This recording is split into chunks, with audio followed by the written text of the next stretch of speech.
வணக்கம் சொந்தங்களே, எல்லாரும் எப்படி இருக்கீங்க? நல்லா இருப்பீங்க அப்படின்னு நம்புறேன். இன்னைக்கு என்ன பதிவு பார்க்க போறோம் அப்படின்னா, மற்றவங்க தப்பா நினைச்சிருவாங்களோ அப்படின்னு யோசிச்சா இதுதான் நடக்கும் அப்படிங்கிறத பத்தி தாங்க பார்க்க போறோம். இது எதுக்காக அப்படின்னா, எல்லா விஷயங்கள்லுமே நம்ம மற்றவங்க என்ன நினைச்சிருவாங்களோ அப்படின்னு யோசிச்சுட்டே இருந்தோம் அப்படின்னா நம்மளோட நல்ல எண்ணங்களுக்காக நம்ம வாழவே முடியாதுங்க. அதுக்காகத்தான் கிடைச்சிருக்கிற இந்த வாழ்க்கையை நம்ம நமக்காக முதல்ல வாழணுங்க. அப்படி பார்க்க போனோம் அப்படின்னா இப்பதான் கொஞ்ச நாளா நானே எனக்காக வாழ்ந்துட்டு இருக்கிறேன் அப்படின்னே சொல்லலாங்க. நான் ஏன் இப்படி சொல்றேன் அப்படின்னா, நானும் இப்படிதான் நிறைய நேரங்கள்ல மற்றவங்க என்ன நினைப்பாங்களோ, ஒரு விஷயத்த செய்யணும் அப்படின்னு நினைச்சேன் அப்படின்னா, இதை நம்ம செஞ்சோம் அப்படின்னா மற்றவங்க என்ன நினைப்பாங்க அப்படின்னு தான் நிறைய நேரங்கள்ல நிறைய விஷயங்கள்ல நானும் யோசிச்சிருக்கிறேங்க. அப்படி யோசிச்சு நிறைய தலை சுத்தல்களும் எனக்கு வந்திருக்குது. தலை சுத்தி கீழேயே விழற நிலைமை வந்தாலும் கூட அந்த யோசனைகளை எல்லாம் கட்டுப்படுத்தவே முடியல. அந்த மாதிரிதான் நானும் இருந்தேன். ஆனா நேத்து ஒரு புக்ல நான் படிச்சிருந்தேன். அது எனக்கு ரொம்ப பிடிச்சிருந்தது. அதைத்தான் உங்க கூட ஷேர் பண்ணலாம் அப்படிங்கிறதுக்காகத்தாங்க இந்த பதிவு.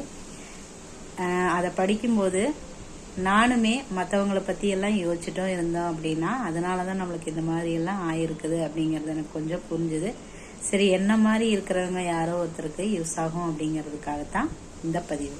நான் உதாரணமா பட்டினத்தார் அவர்கள் சொன்ன சில விஷயங்களை தாங்க சொல்ல போறோம். அவரோட வாழ்க்கையில் நடந்த ஒரு விஷயத்தை தான் சொல்ல போறேன். என்ன அப்படின்னா, அவரு களைச்சு போய் ஒரு வயல் வரப்பு மேல தலையை வச்சு படுத்திருக்கிறாரு. அப்படி படுத்திருக்கும் போது 2 பெண்மணிகள் வந்து போறாங்க. அதை பார்த்துட்டு ஒரு பெண்மணி சொல்றாங்க, இவரு பெரிய மகானா தான் இருக்க முடியும் பாரு, இங்க கூட வரப்புல கூட படுத்து எளிமையா எப்படி தூங்குறாரு அப்படின்னு சொல்லி சொல்றாங்க. கூட வந்த பெண்மணி என்ன சொல்றாங்க அப்படின்னா, இவரு பாரு வரப்பு மேல தலையை வச்சுட்டு உடம்ப வந்து கீழே வச்சு படுத்திருக்கிறாரு. அப்படி இருக்கும்போது இவருக்கு தலையணை சுகம் தேவைப்படுது, இவர் எப்படி மகானா இருக்க முடியும் அப்படின்னு சொல்லி வெறுப்பா பேசுறாங்க. அத காதல கேட்ட பட்டினத்தார் வந்து, ஆமா நாம வந்து வரப்பு மேல தலையை வச்சு படுத்தது தப்புதான் அப்படின்ட்டு வரப்புல இருந்து கீழே தலையை இறக்கி வச்சு படுத்துறாரு. அதுக்கப்புறம் அவங்க திரும்பி வரும்போது இந்த 2 பெண்மணிகளுமே, முதல் பெண்மணி சொல்றாங்க, பாரு நீ சொன்னது அவருக்கு கேட்டுருச்சு போல, உடனே தலைய கீழே இறக்கி வச்சு தூங்குறாரு, மகான் தான் இவரு அப்படின்னு சொல்லி அவங்க சொல்றாங்க.